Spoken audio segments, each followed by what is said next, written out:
welcome everyone to True Women's Health Facebook Live. Today, we are going to talk a little bit about mindfulness. I am Dr. Celia Egan. I'm the internal medicine provider at our practice.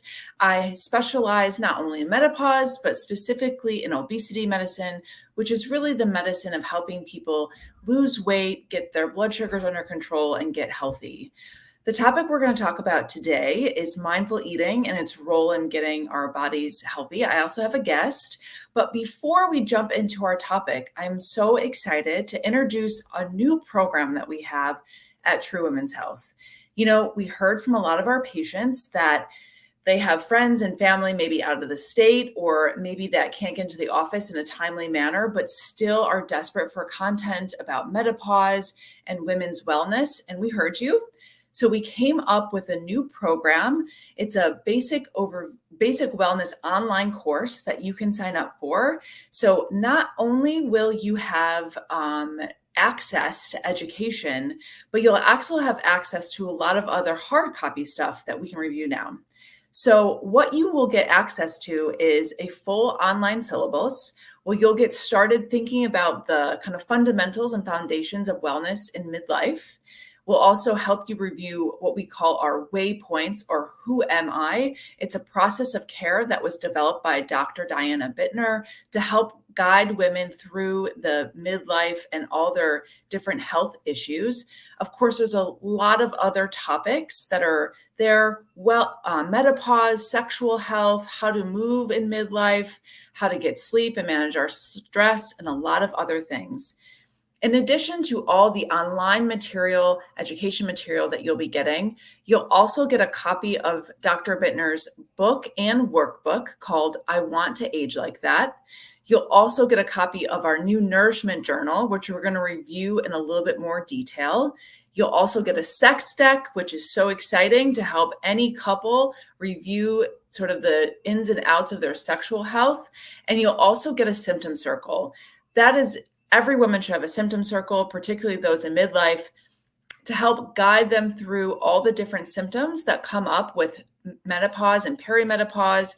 Not only will it guide you on why are these symptoms happening, but also a basic understanding of what to do. The enrollment fee is $250 up front, and then you can continue accessing our course, learning and growing for just $30 a month. Again, we heard you that there's some patients that are out of state or that are coming into our office just isn't accessible. And we wanted to provide you a space that you can feel empowered to educate yourself and also educate the providers that you'll be working for. We really hope that women will use this to get going, to learn about their bodies and what to do next. And we really think that it gets results. What are results? Results are less menopausal and perimenopausal symptoms. Results maybe losing a little bit of weight or feeling like you're getting back on track with your health journey. And what's most important for you as a patient and a consumer is that you can learn at your own pace, right? Some of these programs sort of force you to take weekly or almost daily courses. We get it. You guys are busy with kids and jobs and partners. That may not be what's best for you. So you can learn at your own pace at your own time. As always, we are always here to answer questions. Our staff is here to answer questions about not only our practice that you can see either Dr. Bittner or I in the office or any of our team members, but also this new basic wellness online course. So we, again, are very excited about it. All right. We are going to move on to mindfulness, and I'm really excited to introduce one of my colleagues, Liz Moon. Liz and I met a couple years ago now, and we've both been on a mindfulness journey together. Liz, welcome to True Women's Health Facebook Live. Thank you, Dr. Egan. It's wonderful to be here. I'm very excited to talk about this topic today. So thanks for having me. Great. And Liz, I know you've been deep in clinical medicine, both in obesity medicine and mindfulness for several years. Yes, it's been a wonderful experience learning about mindfulness and incorporating it into my practice. So I am a nurse practitioner. I work at a gastrointestinal clinic in Libertyville, Illinois. And part of our offerings at the clinic includes a weight management program because we've recognized that weight can impact a lot of GI complaints for individuals. So we have wonderful resources, including dietitians and psychologists and physical therapists. So we all kind of work to incorporate some degree of mindfulness into how we care for patients and educating them and even practicing it with them, during visits. So it's been really wonderful diving into that area of treatment for patients as well. Yeah, and I think that you and I are on the same page that, and we hear this a lot. People come in, they're like, I want to lose some weight, right? And there's a Hmm. lot of different pathways that you can take to lose weight. Both of us are big believers in the anti-obesity medications for the right patients. But I'm sort of going to put words in your mouth, but I would say that we both have found that, of course, eating healthy is an important part of any sort of health journey, wellness journey, weight journey. Hmm. But one big component of that is coming up with a plan that is sustainable. That's the biggest question I get asked is, how can I maintain this loss once I'm through some of those initial phases of losing? And this is really where some of those foundations of paying attention, being aware. I know that's you're going to dive into today, but mindfulness is a huge pillar of success for people that can really embrace that and bring it into their lives on a regular basis. Yeah. And we just want to remind everyone too, I forgot to mention, if you have any questions for Liz or I, please feel free to send your questions into the chat section and we'll try to get to them as soon as we can. So, both Liz, both you and I have learned a variety of different diets, right? Eating Hmm. carbs, no carbs, lots of carbs, maybe some animal products, maybe not, right? Hmm. And I feel like what I keep coming back to time and time again is teaching patients sort of to listen to their bodies and hearts and learning to eat mindfully because different biologies need different things, but it's very difficult to live in our world socially, our world as parents, our world as partners with one kind of closed box eating plan. Yeah, totally agree. And yeah, one diet does not fit all. And I hear this from patients, of course, come in and they've tried everything. Mhm. And so we try to kind of get back to some of, again, these foundations of just pausing and trying to be more aware. And we're all on autopilot all the time. So Yeah. it's really a commitment too to, look out for yourself and start working with these principles. Yeah. So when I sort of started working with the ideas of mindfulness, and I think that word being mindful is floated around in a lot of different Hmm. contexts, but Hmm. there's actually a definition. So mindfulness, the official definition is deliberately paying attention, being fully aware of what's happening inside yourself, in your body, in your heart and your mind, and outside yourself in your environment. It is the awareness without judgment or criticism. I think a lot of women probably look at that and they're Hmm. like, yeah, this does not seem like something I do every day, right? Between our Hmm. kids and work and all the Hmm. chaos that's happening. I mean, to be aware of not only my own body, but everything else seems really a big ask, right? But Yeah, it truly is so important, particularly if we're going to try to eat in a mindful way. I definitely agree. And I think not only is the elements of being aware and present and paying attention important, I think that piece of regarding without judgment is probably even more important because I think a lot of women, especially, come to me and they have a lot of guilt and shame around some of the eating behaviors they engage with. So trying to pause and get to this awareness piece is really helpful. Yeah, I honestly could not agree more. I feel like we do see a tremendous amount of women coming in with so much judgment with themselves about Mm. how or why they should be eating. And our first step with a lot of our patients that we talk about is sort of being self-forgiving, right? Mhm. There's some times that you're not going to eat the right thing every time. Yeah. That's just not reality.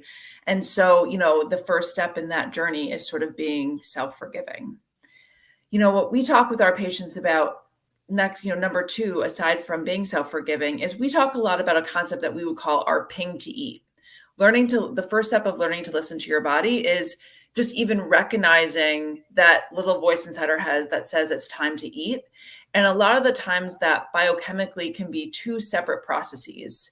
So, when we're hearing that ping to eat, the first question we like to ask ourselves is this hunger? Is my belly empty and I haven't eaten and my body's asking for energy? Or is this just a craving? The cravings are the I wants. I want a cookie. I want a snack. I want some salt. Because there's a lot of times, particularly like after dinner in the evening, when we had dinner, we had a big dinner and our bellies are full, but we just can't get our hands out of the fridge and we just can't get out of the pantry and we just have that little extra. You can't really make a change unless you know where some of this is coming from. Do you find a lot of patients deal more with hunger or cravings in your practice?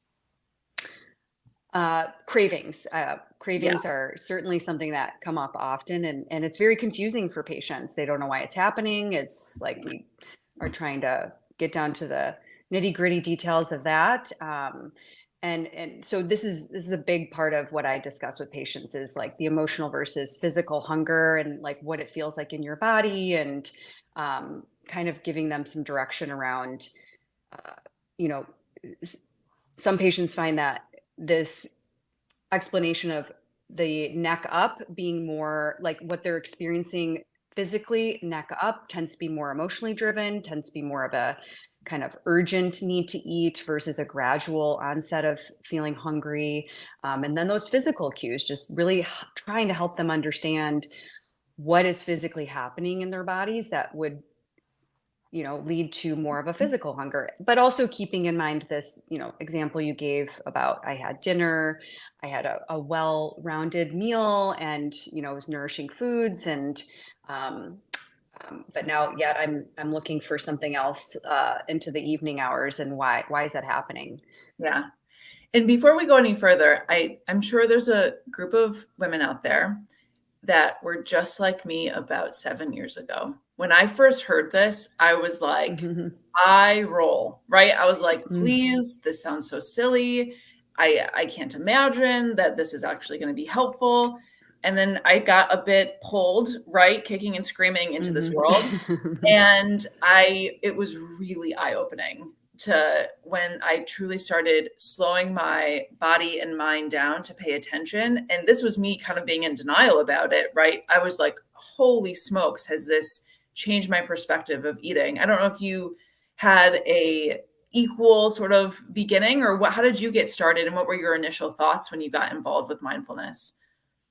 Yeah, I mean, it was a whole new world, and I just was loving everything I was learning about it. I was um, working with you, of course, at our Mhm. previous practice, and that's where the ball got rolling. Being introduced to more curriculum around it was helpful for me to make the connections between mindfulness and clinical things and how it all works together. But actually practicing it, taking the information I was Mhm. learning and putting it into practice was really where the light bulb went on. And I mean, I experienced it for myself, like that it really works. And it Yeah. really is something you have to continue practicing. It's kind of like going to the gym and exercising. Hmm. Um, Mhm. that's how I kind of explain it to patients sometimes is just doing it once a month with like one meal is probably not going to lay down those pathways we need to make a sustainable change. So I try to encourage patients um, to really spend some time maybe with the first bite of each meal being aware and paying attention. We could certainly go into the details of like what Mhm. that actually looks like. Yeah. What does it even mean to be mindful when you're eating? So or spending time with one full meal being Yeah. aware and paying attention. So Yeah, I love that. And because we need those reminders, one thing in our office that we are very excited to introduce is something that we call our nourishment journal. And this is really a guide to help our patients learn some of the basics of being mindful, and then providing a space to almost every day take the opportunity to not only record and understand what they're eating, but also to be able to comment on paper form how they are being mindful and some of their experiences. One thing that the Nourishment Journal has is a hunger scale. So, again, if we're talking about the biochemical sort of signal of hunger, it can be helpful to put some context around that. We think about hunger as 1 being like, I'm going to eat an elephant, to 10 being like, I'm pretty full and feel stuffed, and everywhere in between. And we provide that for patients to sort of have a basic outline. One of the other things that we have for patients is a cravings wave. So again, if we're dealing with those major cravings, cravings come like a wave, they peak and they will fall. The big question is, can you kind of ride that wave? There is some guidance in when you put a ranking around your cravings as to what to do next, and a basic overview. But this is really the beginning a mindfulness journal, and we're really excited to have our patients experience it and have them use it as a guide in their beginning of mindfulness. Who would this be? Who could use the mindfulness journal? Honestly, I think everyone could, right? But Mhm. particularly, women who are struggling, trying to get out of that diet culture, right? Where Mhm. they're all in or all out on one type of food group. Someone who feels a bit out of control with either their hunger or their cravings. It can be a great place to sort of get started.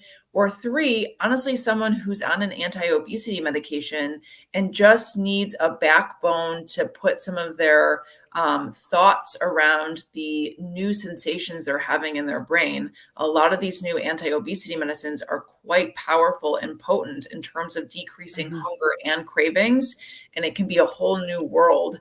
And so it can be helpful to just have that as a guide to see how you feel now and see how it changes over time. So we're pretty excited about launching that Mhm. all out for all of our different patients. Do you guys have any sort of tracking, or do you recommend tracking in any capacity? Um, Not necessarily anything formal. I like I mentioned, I really do encourage patients, let's practice this for a while. Let's see what kind of resonates with you, and Mhm. why don't you spend, the first bite of each meal, you know, sitting down with your food, smelling your food. And it sounds kind of cheesy, but it really does make a difference. Looking at your food, kind of even giving a little thanks for having it in front of you. Um, smelling your food, putting it in your mouth, and just being really present with your experience with the food just helps you to slow down and pause. And it could set up the rest of the meal to be, that kind of direction. And some people, feel like that's easy. I can do that, and easy to implement and get rolling with. Versus, let's spend the whole meal just being really aware and present and using those principles to be mindful about their eating. Yeah. So, One of the things I loved of what you said was the gratefulness. mhm. So, and gratitude. And again, sometimes it can feel like, oh, great, being thankful for my food, a bit of an eye roll. But from a neurochemistry point of view, there Mhm. is interesting data that shows that when you pull those feelings of gratitude into your thought threads, that different parts of your brain light up. And truly, Mhm. that there's neurochemistry behind how that can be helpful. So even though it may not feel as though you're making a total body sensational change that we sometimes get with some other experiences, it very slowly over time can be impactful. 100% agree. Yeah. And so, Liz, would you recommend usually once a day doing this for a meal, or Mhm. trying to do it as much as possible to get started? Yeah, and yeah, I kind of try to see where patients are at. I mean, sometimes it's a matter of like, what do I have time for? What's Mhm. realistic? Is it realistic to do that first bite of each meal? Is it realistic to sit down for a full meal? Like, what's going to work for you in this moment? Um, and then from there, just encouraging them to continue moving forward with that day to day, because this has been looked at, of course, with mindfulness-based stress reduction curriculum, and that the continued practice of these things really does change the brain chemistry as well. So we can see evidence of this in some studies that have been done regarding more intensive mindfulness practices, but that the gray matter in your brain does change, and this neuroplasticity that we really weren't clear on is quite exciting, and we know that things will change with time as we continue to practice. So yeah. One of my favorite things that you just said too was that I talk a lot about with my patients is we get queued up to eat from a variety of different capacities. And they say like there's 9 different types of hunger cues in terms of sight hunger and smell hunger and hearing hunger and soul hunger and all these different types.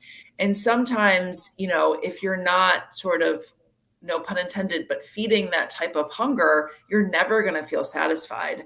And so I always, when I hear this story, I always think of like walking into a bakery, like no matter almost who you are, even if I've had, a giant meal, I walk into the Hmm. bakery and that like amazing bakery smell, like all of a sudden Hmm. you're like, there's nothing else I want in this world other than like a bakery, right? And Yeah. if I just were going to rush through my day, buy a loaf of bread and then eat it while I'm driving and never truly kind of satisfy that sort of smell hunger by smelling my Hmm. bread and holding it in my mouth and really fully appreciating it, that my mind's just going to be racing kind of throughout the Hmm. rest of the day. Yeah. And what I may find is that, all of a sudden that whole loaf of bread is gone. And now I'm back in the, bread bin Hmm. at my house looking for, because it just hasn't been satisfied in the way that it's supposed to be. And that it's really shocking to people is once you slow down enough and pay attention to where maybe you're being queued up and then satisfying that element with Hmm. maybe, smelling our food more or truly looking at our beautiful food more, or even like hearing the food, which can happen if you think of like fajitas or other sort of these meals where you get that almost audible sensation, that we end up eating less, consuming less in general, and just consuming less throughout the day. Hmm. Yeah. And I think this is where those scales you were mentioning can come in to be helpful as well, to kind of pause mid-meal and say, how full am I? How satisfied am I? Because those are different things. And I Mhm. try to help patients understand the difference between those. Again, that's kind of going back to the emotional versus physical hunger, and how, hunger versus satiety plays a role. So obviously, somebody could be more satisfied. I shouldn't say obviously, but maybe somebody could be more Yeah. satisfied with um, eating some Oreos, but that same amount of caloric intake from there versus like steamed broccoli is maybe not quite as satisfying, but you're certainly going to get more full from that. So that kind of is resonates with patients, and they think that makes a lot of sense for them. So they Yeah. start using scales during eating time to help out. Yeah. And I think that a lot of this stuff is quite subjective, and why we sort of put context and numbers and scales around some of these sensations Hmm. is because we're moving it from something that's relatively subjective into objective, where you can record and sort of watch it change over time. A lot of Hmm. the times when people ask me like, Dr. Egan, what's the ideal diet for me? A lot of times, sometimes I don't know and I don't have good evidence. But if we can say, look, you're eating this particular way, or you're having this particular food group for breakfast, but at night your cravings are off the charts, that may not be the best thing to have for breakfast. Right. And I'm not saying it because it's a rule or kind of part of my dietary program. I'm saying it because we're listening to your body, and your body and brain are telling us that it's not satisfied with that first meal. So let's make a change because that's what your body and brain need, not just because I think it's a good idea, right? Right. Because I think Yeah. this, you know, for all patients, I mean, Liz, you and I talked, I'm sure you have, I know you have, and I know I Hmm. have talked till I'm blue in the face of nutritional rules again and Hmm. again and again, right? But at the end of the day, if a patient's body and brain aren't ready, right, to go to that place, then rules kind of don't matter. We got Yeah. to take that next step. Yes, I get asked similar questions often, like, what kind of diet should I be eating? Well, I really try to kind of avoid the word diet in my practice Mhm. and Yeah. talk about like again what we're talking about. What does your body need? Let's not subscribe to any particular diet. Let's kind of look at you as a whole person. Sure, let's look at some objective information maybe about your blood sugars or body composition and decide what kinds of foods you should be nourishing yourself with based on some of that and how you feel versus Mhm. you know this particular diet. Try to avoid that. Yeah. I think I'm very happy for ourselves and our children because I do think we, Mhm. as a medical culture, are trying to move away from, this idea that if you make a very strict, restrictive food plan for like 6 to 8 weeks, that somehow that's going to make a major change to your life. That's usually not the case, right? We're trying Right. to get people to make more long-term changes and figure out ways that they can fit in life, Mhm. vacations, parties, Mhm. Mhm. stressful times at work and life that can set us off on, off track eating, but learning how to sort of pull back after those times. Yeah. Right. I mean, that circles back to the sustainability question of, you know, eating a really low carbohydrate diet and like being miserable is not sustainable. Yeah. But if we can find the foods that agree with you, and I work, as mentioned, in gastroenterology, so I actually have the extra kind of layer sometimes of helping people with their irritable bowel syndrome, or if they have inflammatory bowel disease, along with treating weight. So we have to get really creative sometimes with how we're counseling patients on their Yeah. dietary intake. You guys probably talk more about poop than we do, and we love talking about poop. Yes, and lots of like, blushed faces and like I can't believe I'm Yeah, talking to you about this, but I just explain the more details the better because it helps us help you. So, that's right. yeah, So yeah. don't be shy about talking to your doctor about poop. Yes. Yeah. Talk to your doctor for sure. Um, a lot of times, I'm sort of curious what your thoughts are. We have a lot of busy women in our practice, a lot of moms and a lot of ladies who have a lot of work on their plates. Mhm. What would you say would be a good amount of time after they eat to reflect? How much time would you recommend giving your patients? Um, I actually encourage them to reflect a little bit, spend a little more time reflecting beforehand. Interesting. Okay. Sometimes, I have patients who, when we're on this topic of cravings, sometimes Mhm. asking them to pause and have a little internal dialogue around what is this going to bring to me? Um, you know, how is this going to serve me? And ask them to just have that little inner dialogue to Yeah. start. Afterwards, of course, trying to get them to check in mid meal is great. Reflecting after the meal, I don't think you need more than 3 to 5 minutes. Yeah. I think that's a reasonable amount of time to just kind of Yeah.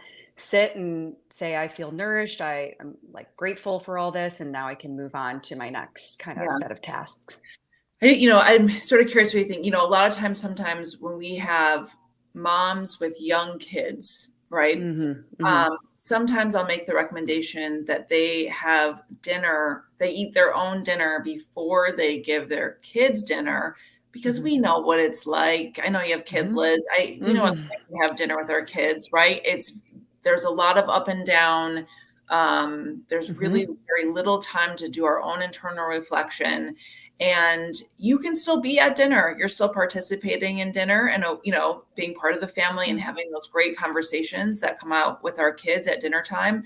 But in my opinion, we recommend, eating maybe even a half an hour to an hour before so that you as a woman are really able to mindfully eat your food because I know what happens when I eat with my kids is I'm kind of just shoveling food in and I'm trying to take care of the chaos. And then Hmm. all of a sudden, my whole plate of food's gone and I'm still kind of hungry or just not sure where my body and brain Hmm. are Yeah. Yeah.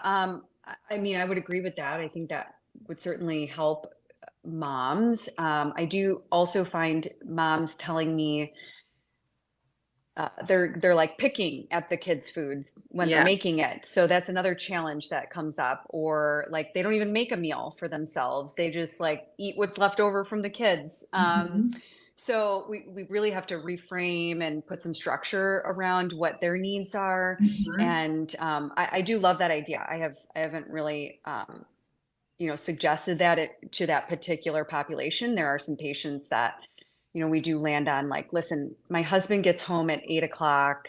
I usually like to be in bed at 10 o'clock. And uh, so we just make some decisions around eating your dinner before, then spend some time with your husband or your family at the dinner table, and you can still Mhm. be present. And that's, what I also encourage people to do when they're eating out at restaurants as well. That's a big, struggle for some Mm. of, can we make this more about the people you're with, the relationships you have, Oh, I the love that. conversation that's going on versus like, you know, overindulging in foods, Mhm. or coming up with strategies around sharing entrees or just ordering from the side dish menu. So there's some different strategies we try to Yeah. cover. And I think it's so interesting because, we'll talk a lot of with our patients about cravings and sort of touching on a little bit of what you said, in a sense that a lot of times cravings are your brain's way of just like answering an easy question. Like, Hmm. our brain sometimes doesn't have great answers for, oh my God, my job is so stressful. What am I going to do? Oh, I had a fight with my husband. What am I going to do? How am I going to parent be a better parent to my son or daughter? I mean, those are tough questions, right? We don't have answers to that, but our brain Hmm. just tries to do us a favor and kind of fills in the gap with, I don't have an answer to being a great parent, but I do have an answer for like wanting a cookie. Having a cookie. That seems easy. Let's just go with that, right? And really what you were alluding to, what you said earlier, which I loved, is pausing for that moment to really ask ourselves, what are we trying to get out of this? What do I really need right now? We may need Yeah. love, we may need empathy, we may be feeling lonely, and we need some companionship, we may just need some peace. But our brain in that sort of complicated sequence is just sending forward, like French Mm. fries or pizza or cookies, right? Yeah. And even pausing and just sort of admitting that we maybe need something a little bit different can be really helpful, um, Mhm. in sort of in this whole journey. Yeah. I do try to explain, of course, that these things that we want to gravitate towards in those moments that our brain is telling us would make it better, tend to be these hyper palatable foods, very calorie dense Yes. foods, and your body is like smart about some things but not others, and it is working through that stress response as well. Mhm. And it's looking for energy, and it knows like quick ways to get energy is more calorie dense foods. And so we tend to move in that direction. And before we even actually put it in our mouths, there's already the dopamine kind of, Mhm. circulating and giving us that I feel better, before it's even in our mouths. Yeah. And I always make a joke because some ladies will come to me and say, oh, like if I don't eat my cravings, like won't I be really restrictive? And when I like have poor nutrition, I'm like, I promise you, no one ever comes in and is like, oh, Dr. Mhm. Egan, I can't stop eating cucumbers, right? Like it is that like highly processed, highly palatable, calorie dense foods. I mean, Mhm. we all know these foods that are there. It's rare that it's, a Yeah. protein like a chicken breast or something along those lines, or, vegetables. So most of the time when you're trying to pull a little bit back on some of those foods that can cause a lot of cravings, for the most part, you're probably doing your body a favor. Yeah. And I also hear a lot of the times, we talk a lot about even just moving some of those foods that we have such high cravings for kind of out of our lives, out of our houses. And I'll hear, but what Mhm. about my kids and what about my grandkids?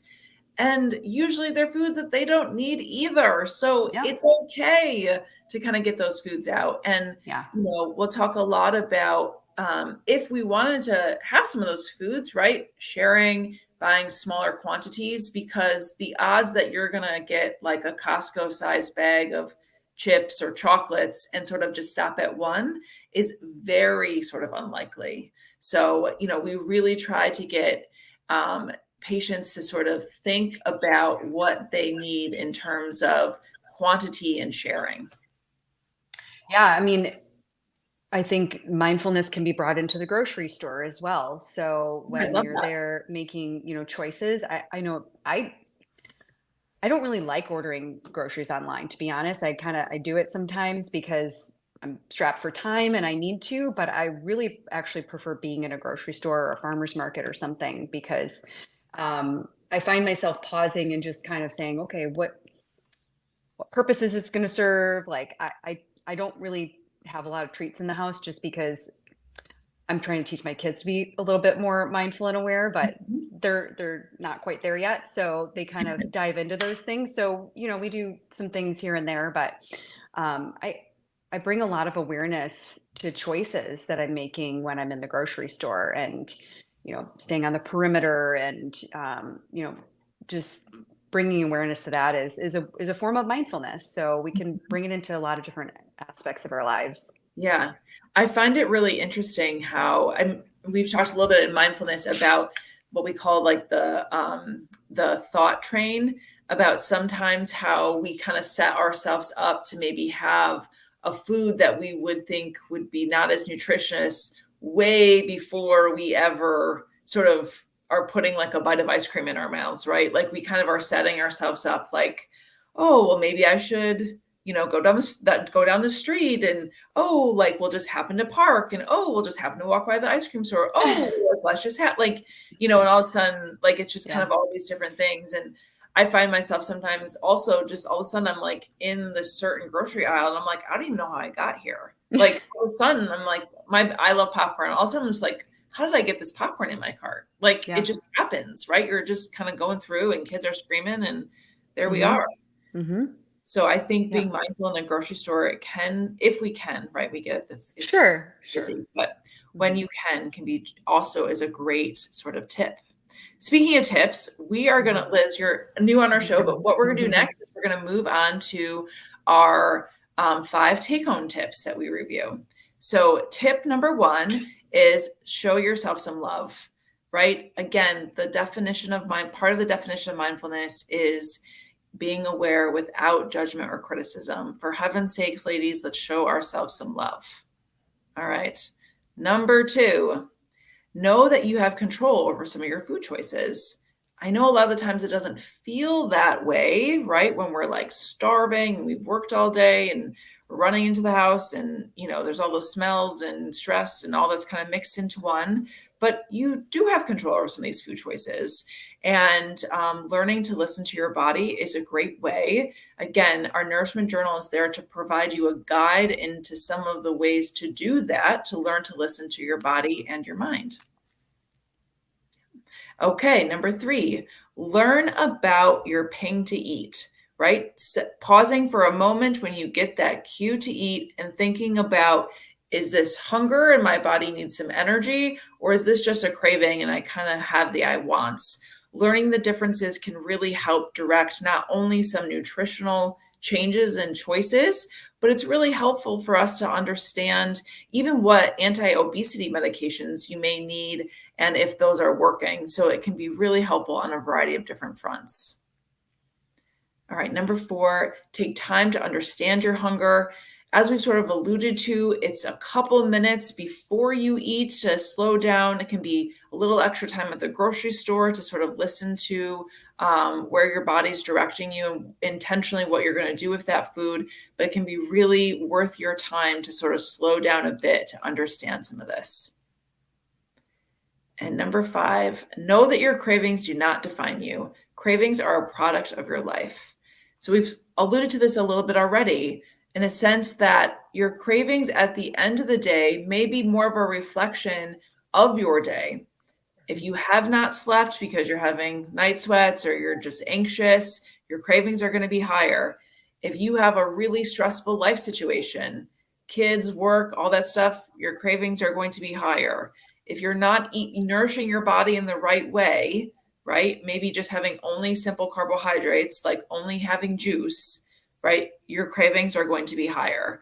And it doesn't mean that that's who you are and that's how it's going to be forever. It means that you can take some action to make some small changes to get these ducks in a row, to get your cravings lower. Get some sleep, right? Try to do some stress management, which mindfulness on that end is also very helpful. And then taking time to nourish your body appropriately, even if it means stopping work, even if it means pausing a little bit on parenting in order to get your body the appropriate nutrition to sort of bring those cravings down. If they're still too high, that's when we sometimes pull in these anti-obesity medications. And honestly, it's one of my favorite things to treat because I feel as though it's the most impactful for patients. Getting those cravings down really frees women up to do a lot of other things with their mind space. So that can be a great conversation with any one of your providers. All right. We also do, because we have a lot of patients who can't come see us in the office because maybe, or even you in Illinois. So if you're not in Illinois or Michigan, although we're in a lot of other states, here are some tips to talk to your doctor about. One, what is your knowledge in nutrition? So it can be really a good conversation to have with a doctor who has a good know about different dietary patterns, maybe some mindfulness, and definitely about some of the anti-obesity medications. If your doctor has no idea, then you should have them recommend to you either working with a dietitian or another provider that would have a little bit more insight. Liz, it sounds like your office is totally staffed with people who know how to help Yeah. you. Yes, we're very fortunate. We have fabulous dietitians. They're very supportive. And as mentioned, we have a psychologist on our team, so she can be very supportive at treating, some of the underlying anxiety that can go along, depression, with aging and menopause. Yeah. We have a nurse on our team too, so she's done more formal training on mindfulness-based eating awareness, health coach, yoga instructor. So yeah, Awesome. it's great. It's very Yeah. well-rounded. I mean, we also have, different nutritional coaches. We also have a psychologist. I mean, I think what we're finding is diving into this stuff is a team effort, right? And, Yes. if you're looking for a program, looking for one that has a team behind it. Yeah. Okay. Our second tip, what is my phase of ovarian function? So Liz, Dr. Bittner is not here, who's my partner and the founder of True. But one of the things that she harps on the most is getting women to understand where they're at in terms of their phase of ovarian function. Why that is so important for all you ladies out there to know is because depending on where you're at may drastically change things like your mood, cravings, your ability to sleep, all because of different biochemical shifts and shunts from our gynecological organs, such as our ovaries, maybe giving us too much or too little estrogen and progesterone ratios. And then that really changes major aspects of our lives. And so it can be really hard to make a treatment choice if we have no idea where you're at in terms of your phase of ovarian function. So any provider you're working with should help you figure that out. And then we can help with that information guide different treatment choices. Particularly when we're thinking about mindful eating, remember with perimenopause, where we start seeing a lot of these symptoms come up, brain fog, night sweats, we really see a bump up in cravings. You have to remember our estrogen levels go sometimes super sky high to super low. That shift of estrogen so drastically really does change our ability to get that sort of basically front part of our brain, which is supposed to be logic and kind of keep us in line, snapped into place. And so all of a sudden we may be off to the races with foods that we always had control over before. It is not your fault that that's going on. And it's a good conversation to have with your provider to provide some guidance as to what to do next. So I'm sure, Liz, you're like me thinking, great, I can't wait to go through perimenopause. Yes. I'm learning a lot. I learn a lot from my patients though. So I appreciate Awesome. all their feedback. Yeah. Awesome. All right. Number 3, what is my metabolic health? So Liz and I both, when we're looking at patients, don't just look at, one sort of lab. We really try to encompass a lot of different labs, your cholesterol levels, blood sugars, sometimes even an insulin level or uric acid to get a snapshot over how your body is handling your energy flow. right? So that comes from the food that we've eaten and then the way that our liver sort of breaks down that food and it allows the rest of our body to use it. A lot of different things happen during our 30s, 40s, and 50s that sort of change the outlook of chronic disease because of problems with our metabolic health. We talk a lot about that at True, but any doctor you work with should give you a pretty good snapshot of where you're at. If your labs are outside the abnormal range, be curious about it and try to find some more information, because we don't want to wait until those things get so bad, meaning, if your blood sugars are a little off, we don't want to wait till you have diabetes, type 2 diabetes, before we start making some changes. So a good thing to sort of think about. All right. Number 4, what are my resources to help me establish a better relationship with food? So we hope with whatever provider you're finding, if they don't have sort of insight into mindful eating, that they can maybe point you in the direction of someone in your community that may be able to help you go run through some of these tools. There are definitely different in the Grand Rapids area. There are definitely some mindfulness centers that can specifically help with mindfulness-based eating awareness training, or we call it MBEAT, which is a great course for anyone to have. But there's a lot of other people online as well that may be able to provide you some more formalized training if your provider cannot. All right. And our last tip, am I a candidate for anti-obesity medications? Again, if you're using something to track your cravings and track your hunger, and despite making nutritional changes, your cravings are still way too high or your hunger is still way too high, you may be a candidate for anti-obesity medications. As we know, there's a lot that is coming out and more probably coming out in the next couple of years. It's a very exciting time in terms of being a provider in this space, because these medicines seem to be safe and effective. And any person who, particularly if you have a BMI above 30 or, upwards of 27 with some sort of comorbidity like diabetes, high cholesterol, high blood pressure, obstructive sleep apnea, you would be a candidate for use of these medications. Which is really exciting, that's even come out in the last couple of months, is they're even approving a group of these anti-obesity medications to prevent heart attacks, and they're looking at heart failure and osteoarthritis. I mean, I think we're learning more and more kind of how helpful these medications may be for a lot of different patients. So that is our roundup. Liz, if someone in Illinois wanted to come find you, where could they find you? So our practice is comprehensive gastrointestinal health, and we are in Northbrook, but I mostly spend my time in Libertyville. So Northbrook and Libertyville is where we're located. Awesome. And for all of our ladies who are interested in True, don't forget that if you cannot make it to our office in Grand Rapids, Michigan, or the state of Michigan, and you can definitely sign up for the basic wellness online course that is there to teach you about menopause, wellness, and all the ways in midlife that you can get your health on track. Liz, thanks so much for joining me. I could talk about mindfulness all day, but we'll have to go. Have a good night, everyone. Thanks. Thank you.